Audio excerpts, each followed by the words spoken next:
الرحمن الرحيم الحمد لله رب العالمين بارئ الخلائق أجمعين ثم الصلاة والسلام على أشرف الأنبياء والمرسلين حبيب قلوبنا وطبيب نفوسنا أبي القاسم المصطفى محمد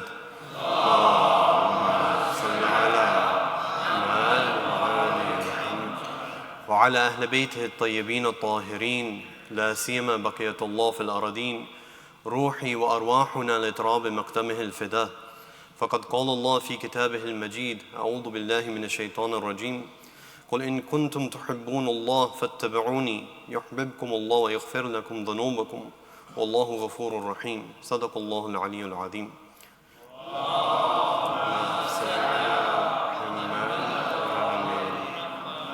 For the hastening of the appearance of our Imam, please recite a louder salawat.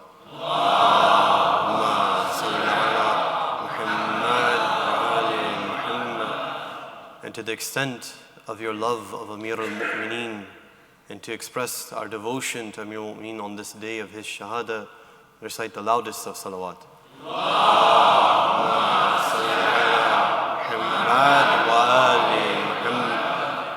Assalamu alaikum jami'an. First and foremost, extend my condolences to the Imam of our time, to all of the mu'mineen who are here, to all the mu'mineen around the world, all of those who feel the pain and suffering and loss of Amir al-Mu'mineen on this day. It's not an easy thing to talk about some personality such as Amir al-Mu'mineen. There's no question that we're not worthy of it. There's no question that no matter what words we say, no matter what we try to describe, it falls short of the reality of Amir al-Mu'mineen. And so it's not something that should be taken lightly. It's interesting that if you look at it, the amount of how much propaganda and slander and all that went against Amir al-Mu'mineen throughout history, from the time of his life, from when he was alive, all the way till now even, and still the fadila of Amir al-Mu'mineen, the fadail, is bright and shiny. There's a famous grammatician in maybe around the 1st century Hijri, it was when he was born in Basra, by the name of Khalil ibn Ahmed al-Farahidi. He's a writer of the Arabic dictionary called Kitab al-Ain, one of the first Arabic dictionaries that we have, a primary source for understanding Arabic words. It's reported, it's narrated, again, I won't say that it's for sure that he actually said this, but it's reported that he was asked, because he was a Shia as well, he was asked, what can you say about the fada'il of Amir al-Mu'mineen? And he responds by saying this couplet. He says that what can be said, what can I say in the fada'il of the person whom his enemies hid his fadila out of jealousy and envy, and his lovers hid his fadila out of fear of being persecuted. And still, between this and that, his fadila still spread the east and west.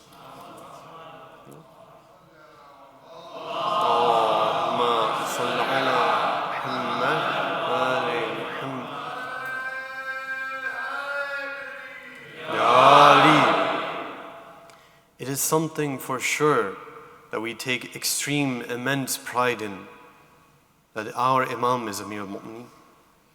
It's something that we cannot deny and we don't want to deny. We would shout from every place that we can that we are the followers of Amir al-Mu'mineen. But as we say that, there should be one small thing that should have made this a cause to take a step back.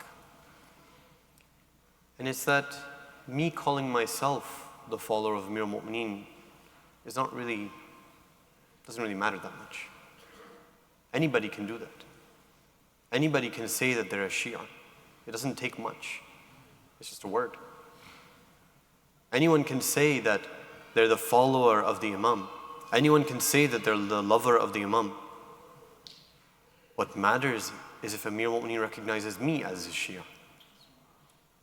That's what matters. That he says, Hada Shi'ati. This is my Shia. This is my follower. This is my lover. That's what matters. Me saying it doesn't matter. The Imam saying it matters. And so this is a day that we've been granted. We shouldn't think of the occasions that are in the calendar year as happenstance and coincidence. There's a reason and a hikmah that on the nights of Qadr, on these days, there's also these events of the Shahadah of Amir al-Mu'mineen. It's not some random thing that happened. There's always a plan that Allah SWT has. And so if on these days we're remembering Amir al-Mu'mineen, on the particular nights of Laylatul Qadr, then there's a connection being made. There's a connection being forged in front of our minds. And it's saying this: if you want to be the Shia of Amir al-Mu'mineen, then you have to stand for what Amir al-Mu'mineen stood for. You have to walk like him, you have to talk like him, you have to dress like him, you have to do everything like him. And when you look at the life of Amir al-Mu'mineen, what is the most blaring thing that comes out to us is his utter devotion to the will of Allah subhanahu wa ta'ala. Where nothing takes him back from that. Nothing stops him from going on what Allah subhanahu wa ta'ala wants him to do. Nothing at all.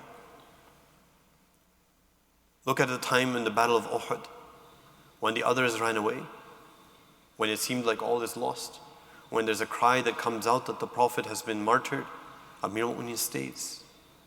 He defends Rasulullah with his body. Right? The accounts of how many wounds Amir al-Mu'mineen had at that, you should read. Dozens of wounds on his body, protecting Rasulullah with his body, with his life.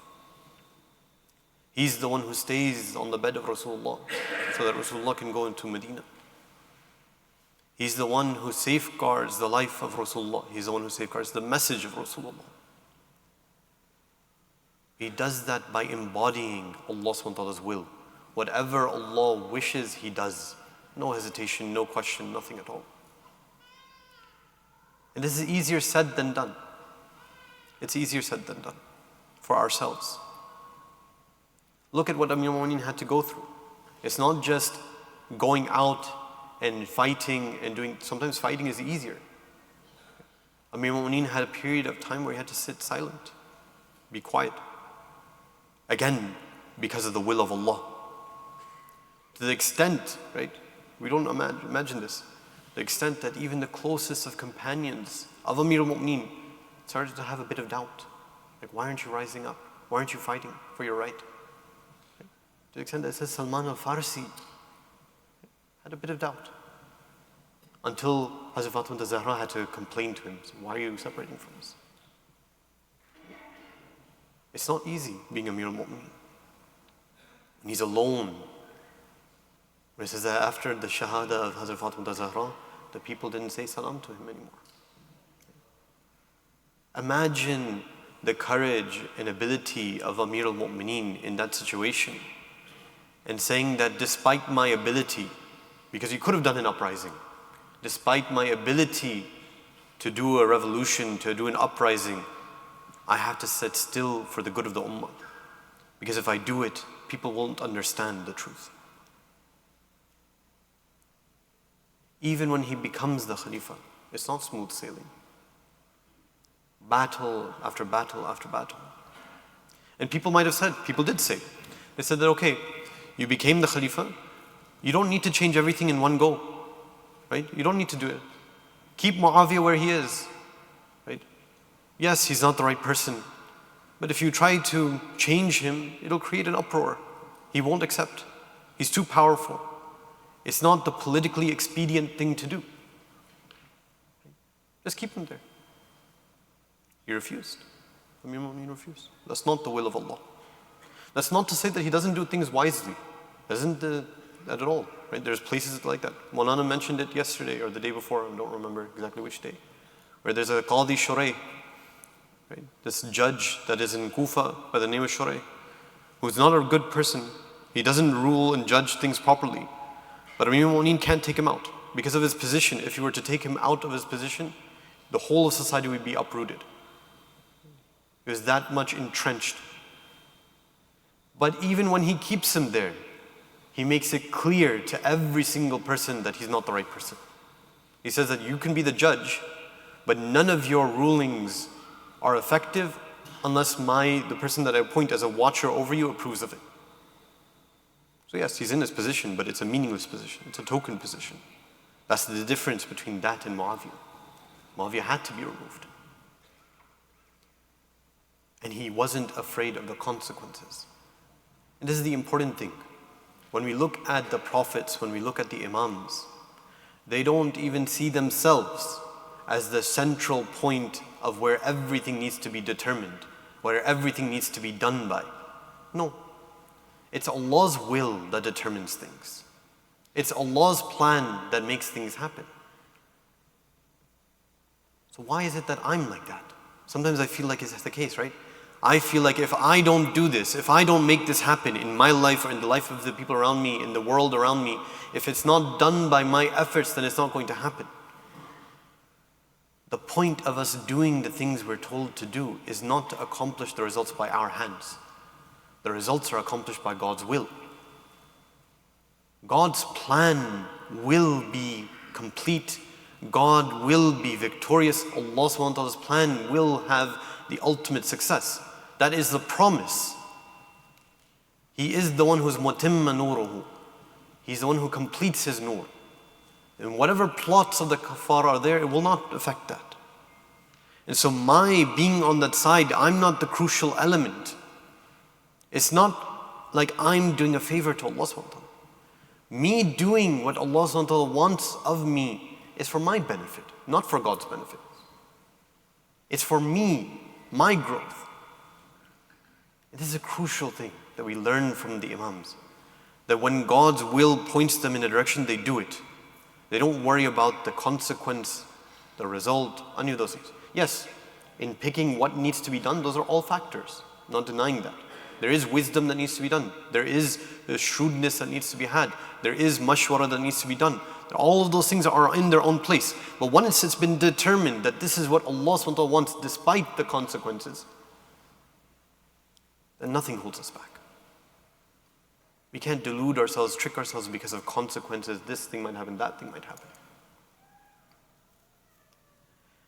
Now, there's a lot to be said about this. I don't want to take too much of your time. I just want to mention one sort of piece of hadith that we can find from Amir al-Mu'mineen. Because sometimes it's difficult to gauge this idea of whether or not we are actually the Shia of Amir al-Mu'mineen. As I mentioned, it's easy to say. If we were at that time, at the time of Imam Ali, it would be clear, more clear for us. Right? He'd be saying something to me and I would be doing it. If I'm doing it, then I'm a Shia. If I'm not doing it, then I'm not. Pretty clear. But in this day and age, how am I supposed to know? How do I tell if I'm the Shia of Amir al-Mu'mineen or if I'm not? The best person to ask is Amir al-Mu'mineen himself. So we look at the hadith of Amir al-Mu'mineen. Several places he describes his own Shia. I just picked one of those hadith. It's a very interesting one. He says, شِيعَتُنَا الْمُتَبَاضِلُونَ فِي وَلَايَتِنَا الْمُتَحَابُّونَ فِي مُوَدَّتِنَا الْمُتَزَاوِرُونَ فِي أَحْيَاءِ أَمْرِنَا. He says three qualities of the Shia. The first, الْمُتَبَاضِرُونَ فِي وَلَايَتِنَا. They give each other, they're supporting each other in the perspective of my walaya. When they want to seek my walaya, they help each other. They go and support each other. Al-mutahabbuna fi muwaddatina.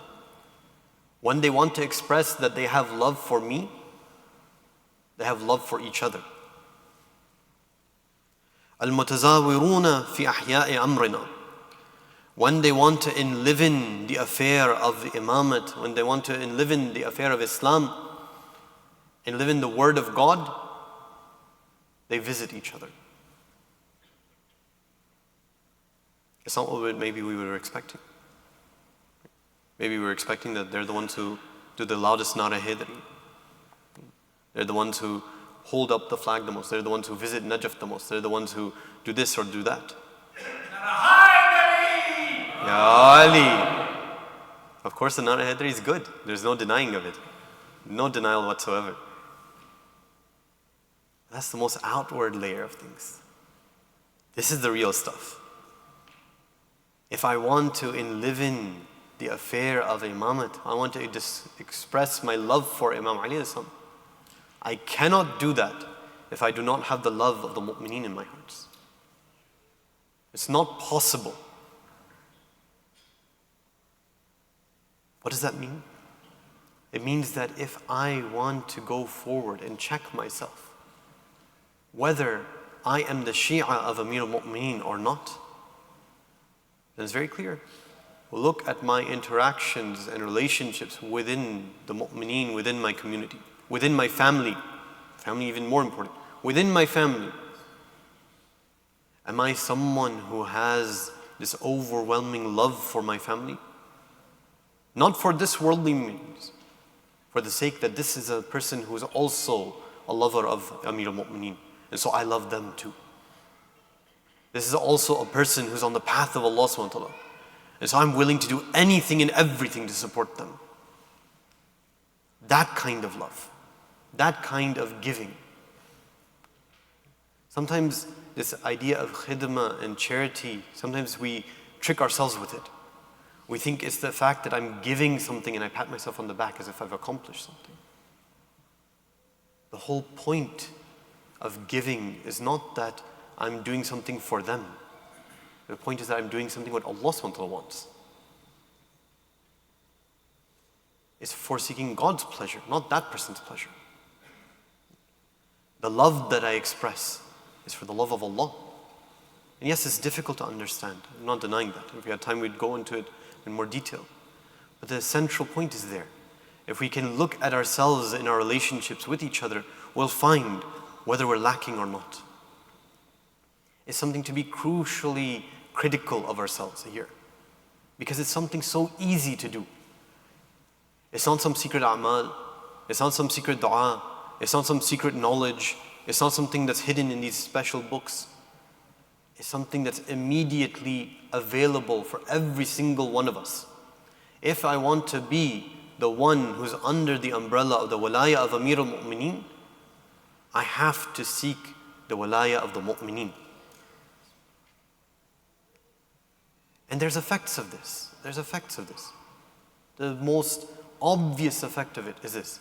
When I strengthen the ties between myself and my family, strengthen the ties between myself and my community, the people around me, then I become in a position of strength to go towards Allah subhanahu wa ta'ala.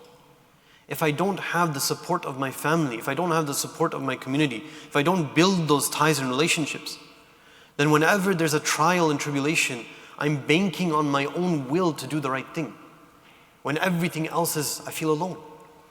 Nothing is supporting me. Of course, in that kind of situation, most of the time I'll fail. I'll fall. Look at what happens in Kufa during the time of Amir al-Mu'mineen. Where the people, he's telling them to go and fight against Muawiyah, and they say, no, it's summertime, it's too hot.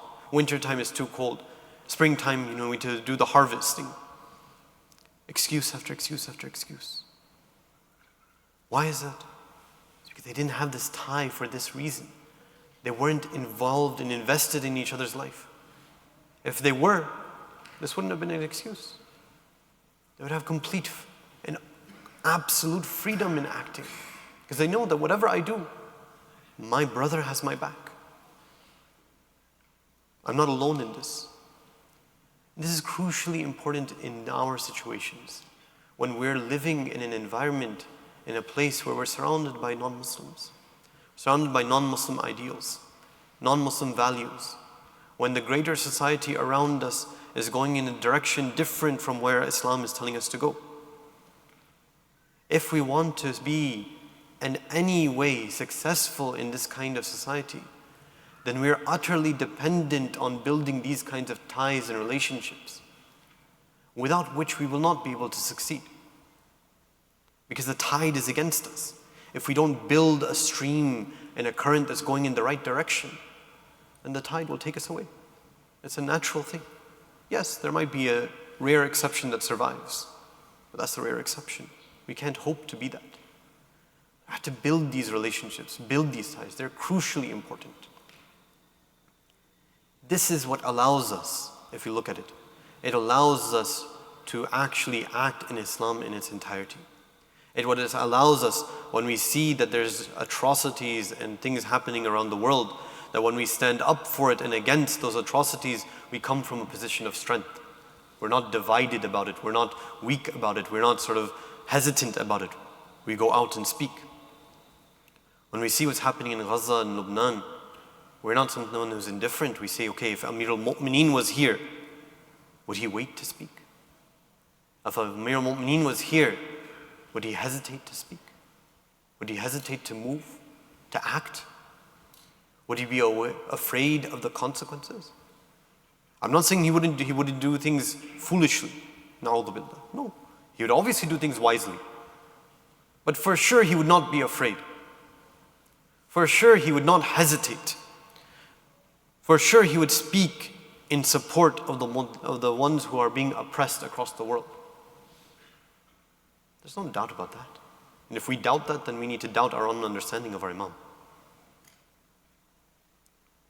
This is something that gives us strength though. If I see that around me, that I haven't built these ties, I'll think to myself, well, if I do this, the consequence will go against me. And I'm the only one standing up. Shaitan will whisper to me. He says, well, if you do it, you're going to lose your job. You're going to lose your position in society. Your opportunities will lessen. That might be true. But if I have my brother's side with me, then I can handle it. I can bear it. It's not too difficult. When I'm alone, then obviously it's very difficult. That doesn't excuse it. I still have to talk and speak. But that's what makes us weak.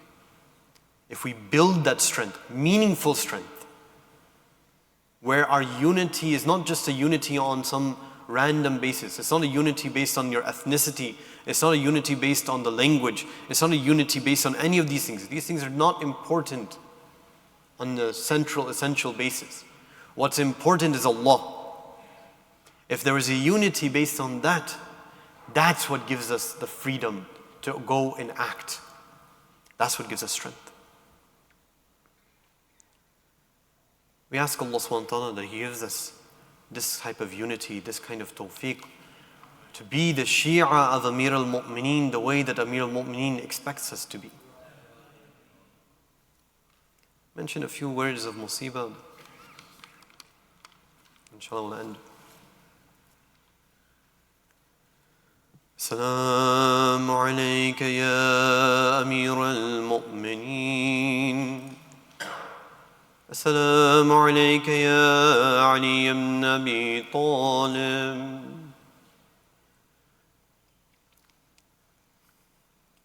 Assalamu alayka يا مدفون بعرض النجف.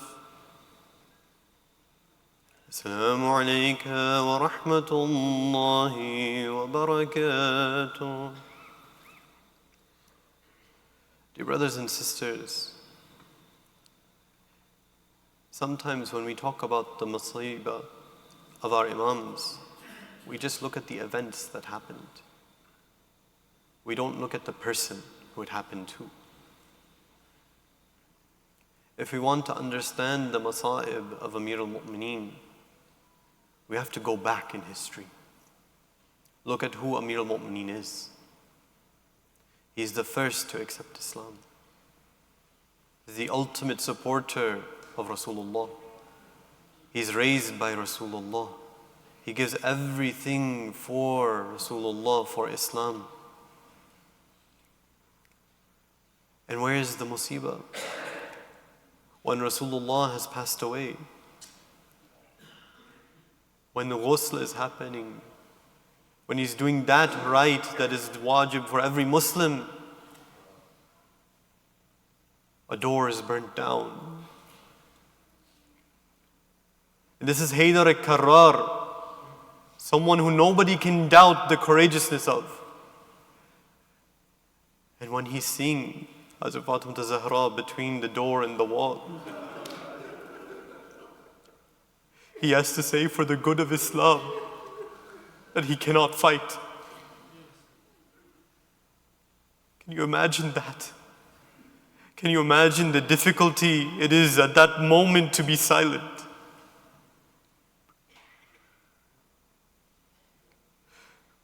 When it comes to the time of burying Hazrat Fatima Zahra, It's narrated that as he's burying her in the darkness, he addresses Rasulullah. لَقَدْ اسْتُرْجَعْتَ الْوَدِيعَ. I'm returning the trust that you've turned.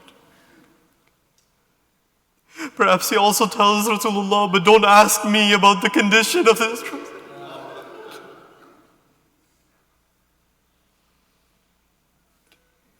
He says, وَأَمَّا حُزْنِي فَسَرْمَدْ. My grief is eternal. My sadness is eternal. وَأَمَّا اللَّيْلِ فَمُصَحَّدْ. And my nights will always be restless from now on. A time comes when Amir al-Mu'mineen is in Kufa. He's exiting the city. Maytham al-Tamar sees him exiting. He starts to follow him. It's near nighttime. He's afraid that something might happen to Amir al-Mu'mineen. He asks his permission, can I go with you? Amir al-Mu'mineen says, okay. But when you reach a certain point, go no further. Amir al-Mu'mineen goes. Maytham al-Tamar gets worried. It's been some time since he hasn't seen him. He starts to go forward. He sees Amir al-Mu'mineen is at the lip of a well, crying into a well.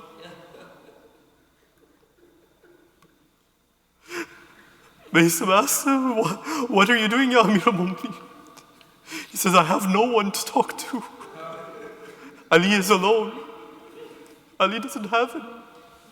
This is Imam al-Muttaqeen, Khalifatul Muslimin, and he's alone. When the time comes, on the 19th of Ramadan, he looks at the sky in a strange way. He looks at the sky and tells Allah subhanahu wa ta'ala, your promise is true. This is that night.